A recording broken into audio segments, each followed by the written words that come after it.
You can think about the painting process as though it's like a sine wave.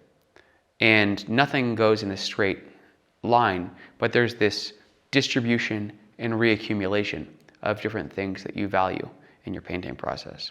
So whenever you're on the vanguard of making something new, I feel like you're pulling all of these different components together from all these different voices. My name is Zio Ziegler, and I'm an artist based in Mill Valley, California. So I think there's these two worlds that I grew up in between. Marin, which is mountain bike trails and vast redwood forests, and the urban environment of San Francisco. San Francisco contained the hippie movement and the early rebellion of rock and roll and all of these psychedelic movie posters. In many ways, that was a huge inspiration of my work, as well as the existence of Mount Tamalpais, where I spent a lot of time, which contains mountain bike trails and trees in a lot of natural forms. So I think I'm extremely drawn to both those worlds and holding them nearly. You can truly stand on the mountain and exist in both at the same time, but participate in either. I think the output here is that I'm living in an accelerated time frame, right? There's this incredible sense of sort of acceleration and perspective collapse that's happening in the Bay Area right now. I think there's something about the temporal window that makes me want to go to more permanent things. And I find myself, as the world accelerates in complexity, wanting to slow down my process of making and distill it into really precise, organic, hopefully timeless forms. And so I think I chose trees as the subject of this exhibition because there's so many variants and methods of expression for such a simple growing piece of matter, right? Like, they will outlive us by, you know, and have many trees that I live around in Muir Woods have been there far longer than any of the houses or the city itself, and yet they're still growing and still performing the same organic processes. And I think in a period of acceleration, choosing slower, different sort of like lower time preference objects is increasingly important. And so I think, yeah, I've selected to work on slower, simpler things that are not additive, but subtractive in the past few years, simply because I think it's a response to the acceleration of the world.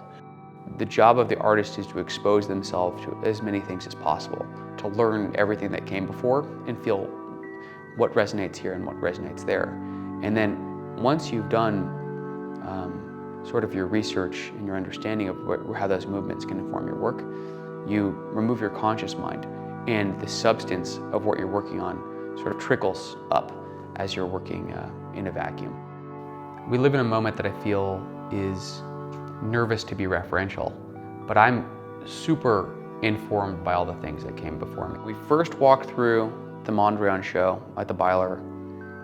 I was completely knocked over. It went from these sort of like muddy little Flemish landscape paintings to windmills and reflections into grids. And watching someone reduce the spiritual vision of the world into such a simple form was so potent. I've become increasingly influenced by spirituality and by sort of the symmetries of nature. I spend a lot of time outdoors, and I think what's become super compelling for me is looking at how certain objects in nature are macro or micro renditions of others. But there's something about the Mondrian work that achieves something essential. I hope to evolve work over my life of taking complex ideas and struggling with them until they're simple renditions. And I do think it takes decades to reduce what you have to say into something substantial. And so I think the attempt with this show, with these 6 trees, is essentially, these are each a rendition of trees that I've experienced, different spiritual sort of awakenings one has in nature. I'm trying to paint distilled pictographs in a world of complexity, because I think those distilled pictographs are like snowballs, where they will essentially pick up more meaning and essentially capture more thought by being passed around and reappropriated more times. And these are memories or distillations of those forms in the same way that Mondrian tried to reduce nature to a grid, to a spiritual grid. So I think they're capturing and processing trees that one might almost see in like a dream state.